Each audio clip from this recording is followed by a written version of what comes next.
নবমীর দিন সকালবেলা আজকে ফাইনালি ছুটি, মানে অফিসের কাজ আমায় করতে হবে না। সকালবেলা উঠে সবাই মিলে চা খেলাম, এরপরে চলে এসেছি ব্রেকফাস্ট করতে। ব্রেকফাস্টের জন্য অয়ন অর্ডার করেছিল দোসা, তার সাথে ইডলি। এরপর আমরা সবাই মিলে কাজে লেগে পড়েছি। এই যে তোমরা ল্যাম্পটা দেখলে, ওটা আমি অনেক আগে এক ব্রাঞ্চ থেকে গিফট হিসেবে পেয়েছিলাম। এতদিন ধরে ভেতরেই রাখা হয়েছিল, ফাইনালি ওটা বার করা হয়েছে। আর এই যে আমাদের নতুন কভারটা তৈরি হয়েছে, কয়েকটা জিনিস সুন্দর করে সাজিয়ে রাখা হচ্ছিল।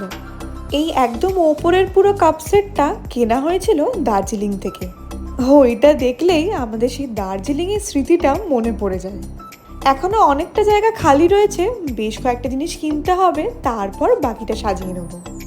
এরপর দুপুরে আমাদের সবার পাড়াতেই খাওয়া দাওয়া ছিল। ওয়েদারটা তার মধ্যে এত সুন্দর হয়ে গেছে, ছাদে এসে মনটা ভালো হয়ে গেল। সকালে তো আজকে শাড়ি পরতে পারিনি, ওই জন্য দুপুরবেলায় পরে নিলাম। অষ্টমীর দিনে শাড়ি ছাড়া ইনকমপ্লিট লাগে। আর খেতে বসার আগে যে টাইমটা পেলাম, তাতে ছাদে গিয়ে প্রচুর ছবি আর ভিডিও হয়ে গেছে। আজ লাঞ্চে পরিবেশন করছে সায়ন আর ওর সাথে ওর কয়েকটা বন্ধুরা। মেনুতে ছিল পোলাও, ভেজ ডাল, চিকেন, চাটনি, পাঁপড় আর রসগোল্লা। খাবারগুলো দারুণ টেস্টি ছিল। তো এই ভিডিওটা এখানেই শেষ করছি। তোমাদের সাথে দেখা হবে আবার একটা নতুন ব্লগে। টাটা।